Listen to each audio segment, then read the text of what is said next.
Thank you very much, Mr. Chairman. I'm very interested in this discussion, also because I will learn a lot. There are here around us experts of political sciences, people who professionally have devoted a lot of attention to the phenomenon of populism. I've never studied it, but I had many opportunities over the years to reflect on it, seeing the advent of this phenomenon both from a European perspective and also in our individual countries, in my case, particularly in Italy. I think, first of all, that it's high time that we change our terminology. I'm sure we realize it, but we should draw the conclusions that each time that we use, in a critical manner, but we use the word populism or the word nationalism, it is as if we gave a subsidy per word to the populists or the nationalists. Because after all, people and nation are two of the most noble concepts that we have been taught at school and that we revere. Of course, we believe, at least I believe with many others, that populists do not serve the interests of the people, and nationalism does not serve the interest of the nation. But I believe that this transition between words and facts and beliefs should lead us to use different words in due course. Another distinction that I would like to introduce is between, let me call it, bottom-up populism and top-down populism. Bottom-up populism is the populism that is exercised and proclaimed vehemently and with increasing electoral success by groups who position themselves against establishment elites, mainstream political parties, etc. But equally frequent today, and in my view, even more dangerous, is top-down populism. That is a populistic attitude taken on by governments and sometimes by the heads of governments in particular. Now, of course, the problem can be particularly interesting and maybe in some countries doubly interesting if somebody exercising first bottom-up populism then succeeds and go in government, and then I regret I'm not a citizen of one of those countries where governments are now exercised by parties which were bottom-up populists before. But I think there are many considerations to be done. For example, in my notion of top-down populism, who has been by far, so far, the most vivid example of a top-down populism exercised by a government? Well, among the leaders of European nations of the last several decades, no one will go down in history so strongly as the former British Prime Minister David Cameron. We are not typically used to associating his name, certainly his manners even less, to a populist or to a demagogue. But if you think of it, what he has done has been a deeply and eminently populistic act, which is an example of a textbook, I would say, because there we had a leader of an important EU member state. By the way, I had, when we were colleagues in the European Council, a lot of sympathy with him. But nevertheless, I do not hesitate to say that he has been the one who has played with Europe very cynically, like most of his colleagues did and do, even more so today.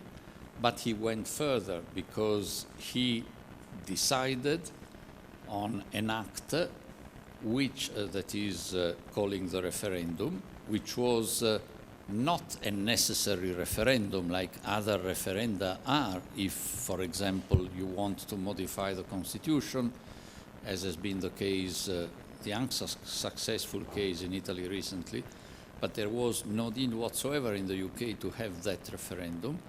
And that referendum was called basically by that man, obviously not in the interest of the European Union, not in the national interest of the UK, not even in the party interest of the Conservative Party.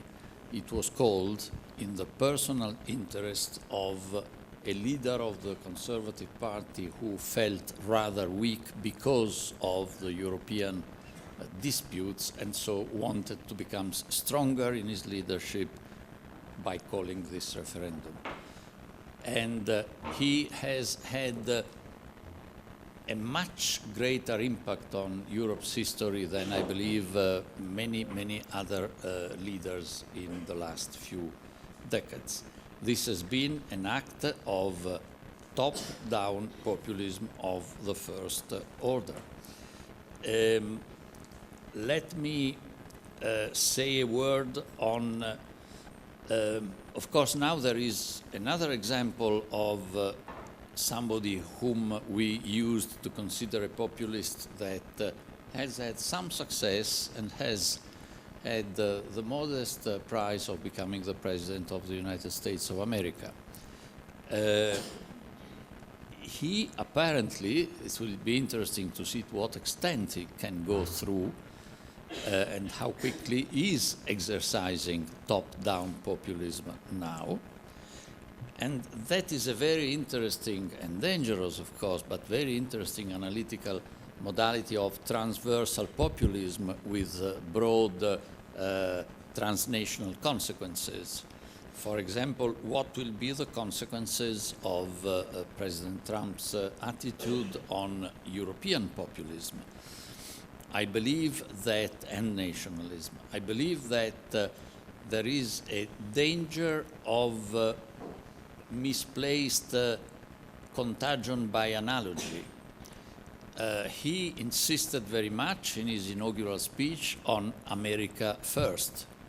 Many of us in Europe contest the view that anybody should proclaim his country first, but at any rate, this is pumping up the nationalist attitudes in Europe, but the Italian or French or Greek or Hungarian nationalists, and there are not making the reflection that President Trump said America first, not Montana first, or Kentucky first, or Pennsylvania first. So many of us would be fairly content if our nationalisms brought us in the meantime to proclaim Europe as an entity, then maybe Europe first.